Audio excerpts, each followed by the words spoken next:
I mean, this is a political one anyway. Sunak, I'll cut tax by curbing welfare. Now, even if you are a staunch Labourite or Tory, this is popular with the public, isn't it? Let's start with you, Richard.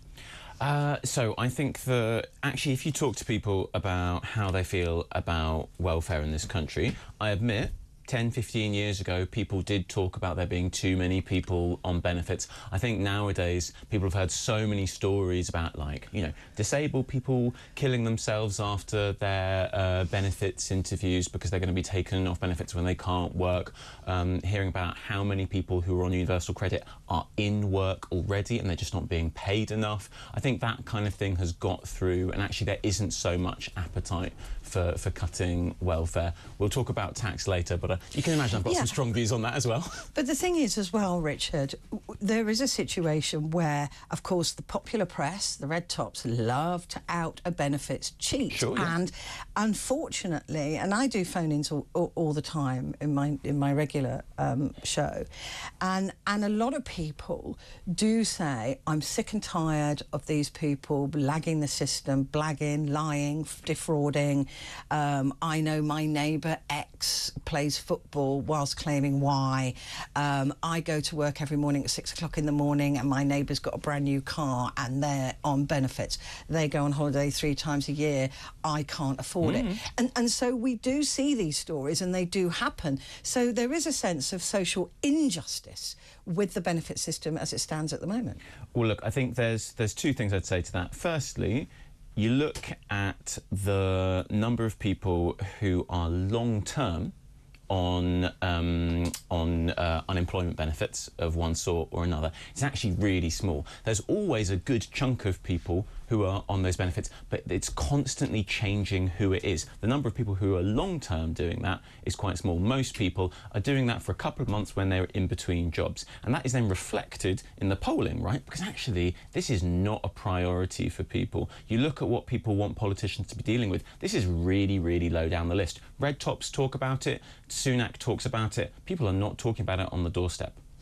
OK, well, there's a challenge for you. Richard says you're not talking about it, you're not bothered about the state of the benefit situation. That's a challenge. Give me a call. Are you bothered with it? Do you think that it is too lax? Do you think that we're too generous? Do you think there are too many people swinging the lead? Give me a call, 0344 499 1000. Let's bring Sophia in here. It is...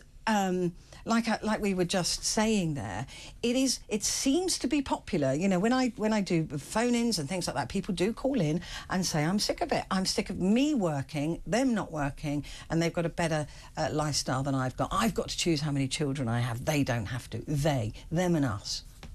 I think that's an important point. Although I don't think the majority of these people, as you say, are scroungers, but what we do know is 2.6 million people are what is called economically inactive. So these are people who are outside of the conditionality regime of the welfare system, and they are signed off work for whatever reason, maybe because they're sick. And the fastest growing cohort of those that is because they are sick, and over half of them say they have a mental health condition. So I think if the Prime Minister wants to tackle this growing number of people who are outside of the working system and who are not paying taxes and contributing to the economy in terms of taxes, he needs to look at the number of people who are signed off work who have mental health conditions, and those people actually, for them, work is part of the solution perhaps of them getting better.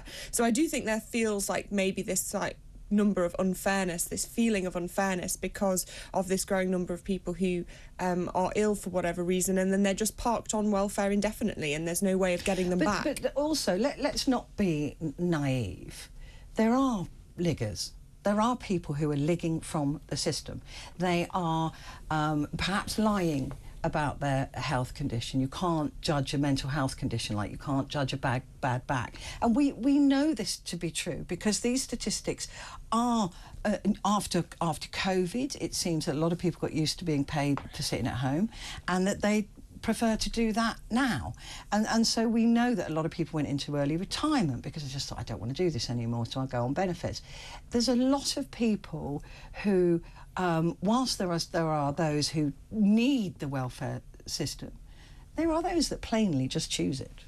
I think we definitely need to look at the process through which people get signed off sick. GPs and others who make that decision, often they see work as something that is prohibitive against good mental health, but actually we know that work can be part of the solution to treating poor mental health. So I do think there needs to be that conversation about that process, and also whether employers can also be more flexible. Yes, somebody may struggle to do a full-time job, maybe the hours they were doing before they can't keep up, but someone could do a part-time job, or they could have more flexible hours, or they could work from home. And I know the Department for Work and Pensions have been looking at this, and for example they've recently said that GPs should be prescribing running as an antidote to some of these conditions. I think that's an important decision, because there's something that looks more holistically at health. There is something as personal responsibility. I mean, everybody complains about the nanny state. Oh, I don't like the nanny state, they do this, they do that, until they want the nanny state, and then they go, oh, boo-hoo, I can't work full-time.